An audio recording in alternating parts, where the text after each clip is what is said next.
What's going on, guys? Welcome back to the channel, and today we are doing our round 15 review for SuperCoach 2022.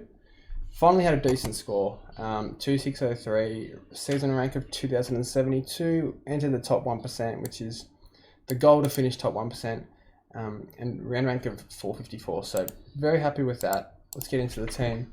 Unfortunately, we're going to have to halve our remaining trades and trade Tom Stewart. I could keep Ware as cover.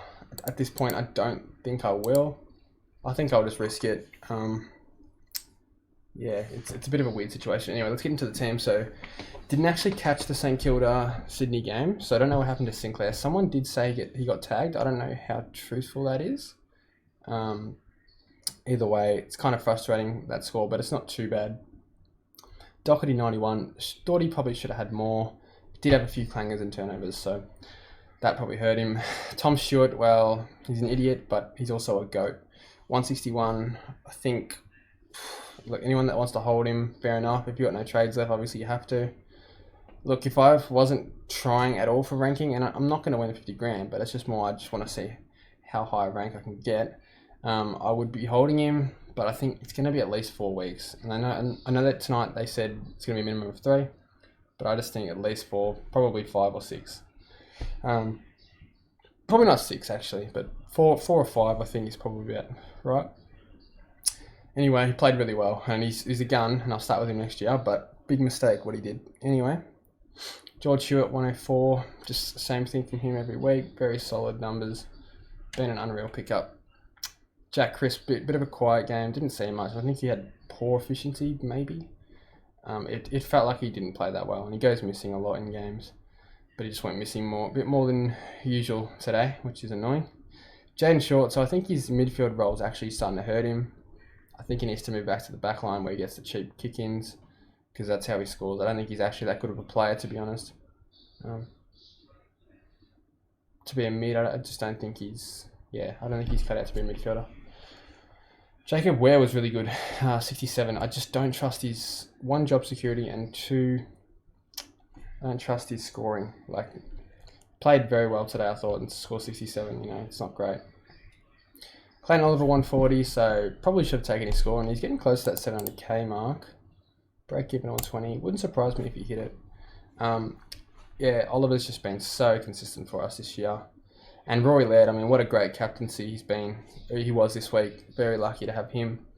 Thought Sean Darcy got a bit bigger against Carlton, but yeah, Laird's just a gun. So good. So good. Neil, look, he's getting tagged very frequently now, and it's hard for owners, but he's still averaging 129 at the end of the day. We're saying Laird's having a great season, and Neil's averaging 5 more points than him, so sort of puts things in perspective for Lockie Neal. A couple of down weeks, down being 111, but he'll be fine, and I'm still going to have him in my captaincy rotation pretty much every week. Jack McRae 123, so another good score. On track for a little bit more. Kind of dropped off during the game, but it is what it is. Still very happy with him, and obviously very happy I traded him in, and I won't not start with him ever again. Tuke Miller, so he's another one that got a lot of attention. So he was on about 80 at 3/4 time, and then got the tag about half of his third quarter, by Will Drew. So I hate Will Drew. I really hate Will Drew, and I hate Port Adelaide, and I hate anyone that tags, to be honest, because I swear, Neil and Miller have been tagged more than anyone else this year, and it's just doing my head in. Anyway, Andrew Brayshaw, I don't think he got tagged. I think it was just a quiet game. Is what it is. He's had a couple of really good weeks, so he was due, but still not too bad, 87. And I think that's what really helped my score this week, because I did have some sub-tons, but the sub-tons were pretty close to tons, so that helped me a lot. Paddy Cripps just butchers it a bit. Hopefully he can get back to that early season form, but probably won't. Might average 105 for the rest of the year, I think. But I hope he proves me wrong.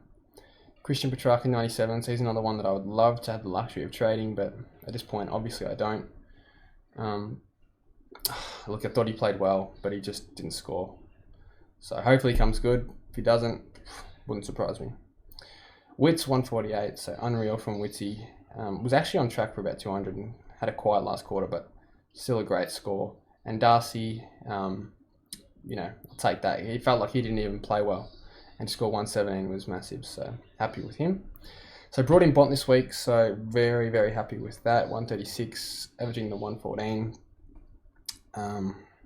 Apparently Butters is only going to be out 1 week now, which is a little bit frustrating in hindsight, because I probably would have held Butters if I had known that, but it is what it is.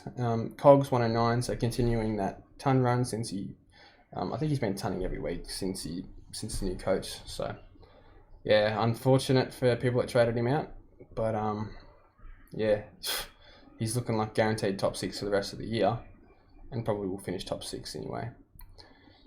Will Brodie, well, this guy's just a beast. I would consider starting him as a mid only next year if he has a full preseason and gets a bit more time on ground. I think he's got to be right up there in contention with the best mids. Got to be close to Australian contention as well. He's just a gun. And yeah, I rate him so much, and probably the best cash cow we've ever had in SuperCoach as long as I've been playing. He's definitely been the best. I think Tim Kelly might have been pretty good back in the day, but I don't think anyone's close to Will Brodie.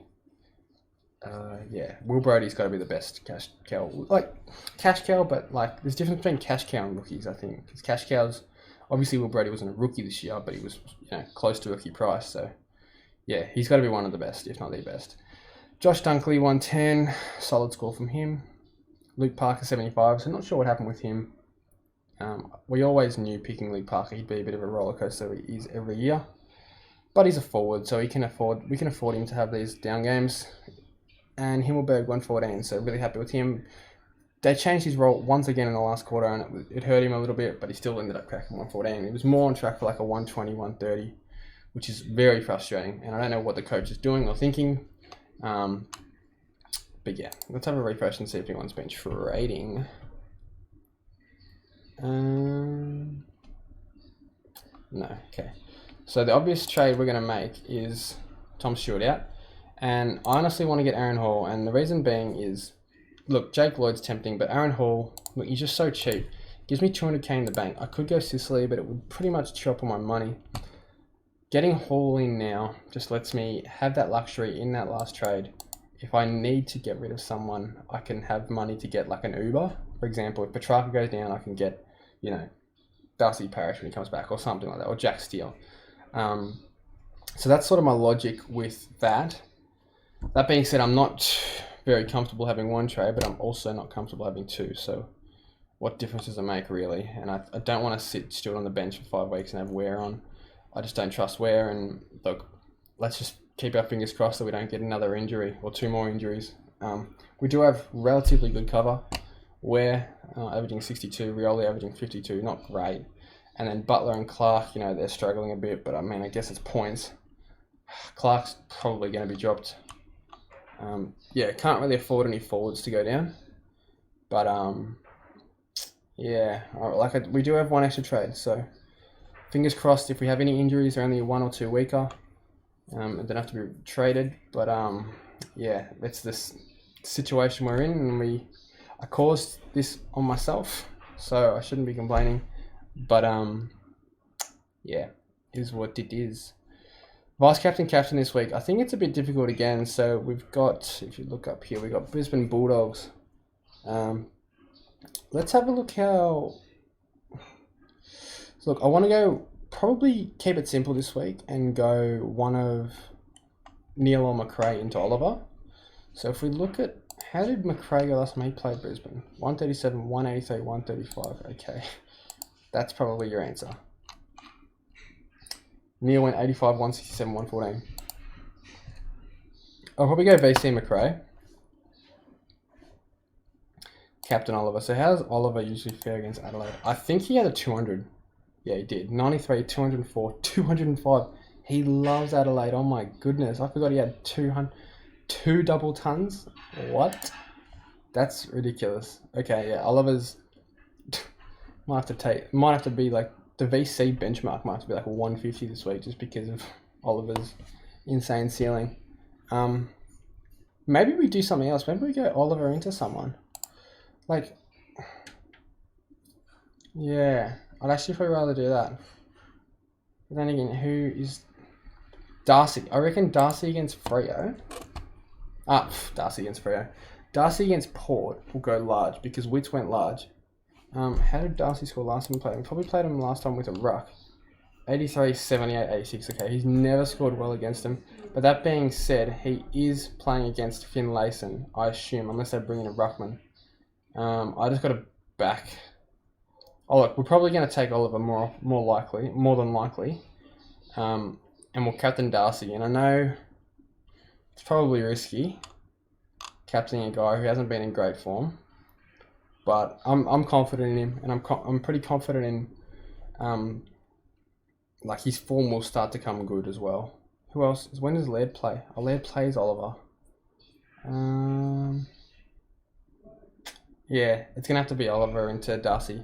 That's it for the video, guys. Thank you for watching, and I'll see you in the next one.